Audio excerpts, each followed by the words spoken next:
क्या संस्कार प्राप्त करना है और अपने बच्चों को संस्कार देना ये गलत है?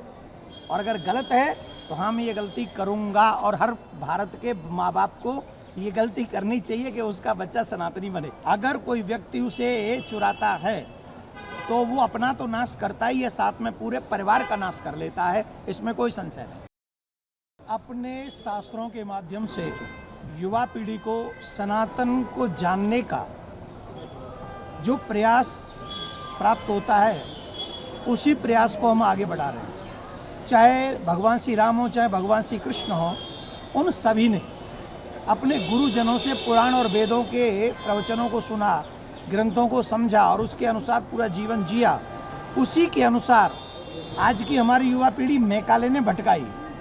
मैकाले की जो इच्छा थी वो आज होती हुई दिख रही है। जहाँ पर देख रहे हैं न पत्नी सेफ है, न पति सेफ है, न माँ बाप सेफ है। ऐसा दूषित समाज बनता जा रहा है। ये मैकाले की देन है। जाते जाते भी हमें गुलाम बना गया।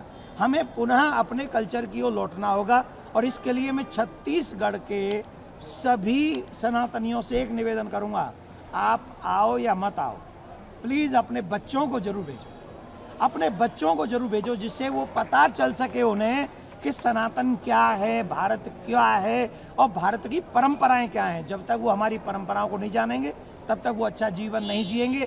सनातन सिखाता है हाउ टू लिव लाइफ, जीवन कैसे जीना चाहिए हमारा सनातन सिखाता है। तो जितने भी युवा पीढ़ी मुझे सुन रही है, प्लीज़ 7 दिन आप आइए और अपने धर्म को और अपने जीवन को जीने की कला सीखें। एक तस्वीर वायरल हो रही है जिसमें आपके परिवार के बच्चे हैं, तो ये बात बताई जा रहा है कि आप वंशवाद को बढ़ावा दे रहे हैं, बाकी जगह पर वंशवाद का विरोध होता है, तो आपकी योग्य क्या कोई आपका दूसरा शिष्य नहीं था जो जगह लेगा इस तरह की बहस? आप लोग अगर इस विषय को समझेंगे दो तरीके से, एक तो ऋषि परंपरा होती है और एक आचार्य परंपरा होती है। हमारे ऋषियों के अनेक शिष्य होते हैं, तो क्या वो ऋषि अपने जिनके खुद, क्योंकि हमारे एक तो संत होते हैं जो शादीशुदा नहीं होते और एक वो संत होते हैं जो गृहस्थी होते हैं। तो गृहस्थी अगर कोई संत महात्मा है तो क्या उनको अपने बच्चे को कुछ और कार्य में लगा देना चाहिए? मैं अगर यहाँ से बोलूँगा, बहुत सारा मीडिया है, क्या मैं उन्हें जुआरी बना दूँ? वो महात्मा क्या चाहेंगे या आप लोग क्या चाहेंगे? आपका बेटा क्या बने? क्या संस्कार प्राप्त करना है और अपने बच्चों को संस्कार देना ये गलत है? और अगर गलत है तो हाँ, मैं ये गलती करूँगा और हर भारत के माँ बाप को ये गलती करनी चाहिए कि उसका बच्चा सनातनी बने। राम मंदिर चंदा चोरी में जो अभी स्थिति चल रही है जी, इसको किस तरह देख रहे हैं? चंपत राव जी ने इस्तीफा दे दिया। देखिए, मैं बहुत क्लियर हूँ इन विषयों पे और मैं ये कहना चाहूँगा कि जो गलती जिसने की है वो छूटना नहीं चाहिए।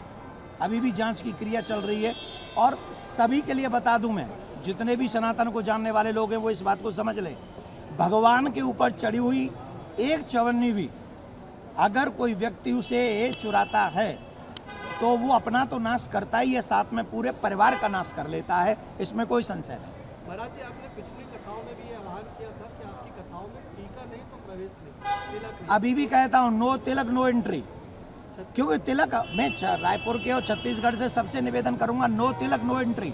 इसका मतलब सीधा सा है, अपनी परंपराओं को बढ़ावा देना, अपने संस्कारों को आगे बढ़ाना।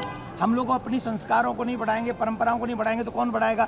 आज मेरे बच्चे को तिलक लगाने में शर्म आती है, आज मेरे बच्चों को सिखा रखने में शर्म आती, क्यों आएगी भाई? वी आर सनातनी ना, वी आर भारतीय, तो हमें अपने कल्चर पे प्राउड करना चाहिए, तो हमें क्यों अपसेट होना है? और इसके माध्यम से, आप सबके माध्यम से एक और बात कहेंगे, बच्चों को बचाना जरूरी है, आने वाली पीढ़ी को बचाना बहुत जरूरी है, गौ माता को बचाना बहुत जरूरी है और सभी लोगों को सनातनी बनाना बहुत जरूरी है कि नहीं? है कि नहीं?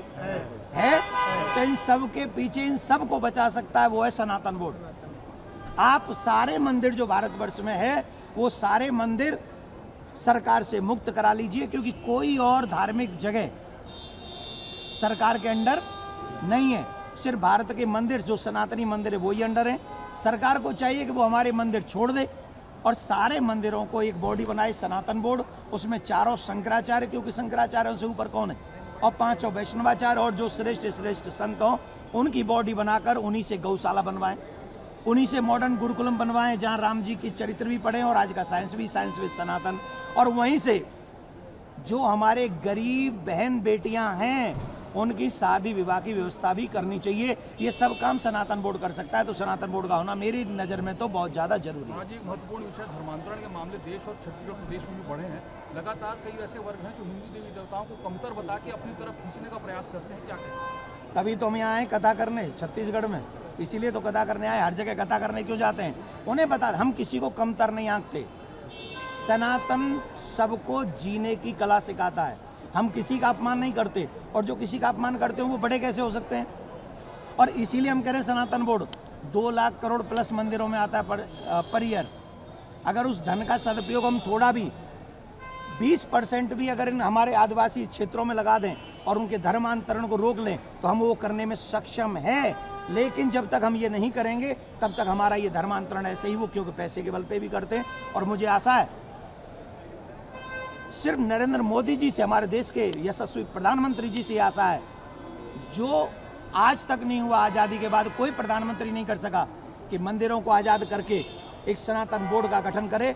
मैं ये आशा करता हूं कि मेरे देश के यशस्वी प्रधानमंत्री जी और संघ और बीएचपी भी एक ऐसा काम करके जाएंगे जिससे सनातन बोर्ड बनेगा, मंदिर स्वतंत्र हो जाएंगे, गौ हत्या बंद हो जाएगी, बच्चे बच जाएंगे और निःशुल्क हॉस्पिटल बनाए जाएंगे, और उन सब के माध्यम से आने वाली पीढ़ी को संस्कार मिलेगा, बीमारों को इलाज मिलेगा, गौ माता की सेवा मिलेगी, और जो युवा बच्चे जानना चाहते हैं उन्हें जीने की राह मिलेगी। धन्यवाद। चंदा चोरी मामले में जो प्राण प्रतिष्ठा हुई है वो भी उस घेरे में आ रही है जो जांच हो रही है, क्योंकि 100 करोड़ ज़्यादा उसमें खर्च हुआ। भैया एक बात सुन लो हमारी, चोर कोई बचना नहीं चाहिए और झूठों कोई फंसना नहीं चाहिए। ईमानदारी से आप पत्रकारिता करो, जितने भी चोर हैं सबका नाम उजागर करो, और ईमानदारी से जज अपनी जजमेंट दें, वो सारे चोरों को अंदर कर दें। सियावर रामचंद्र की जय।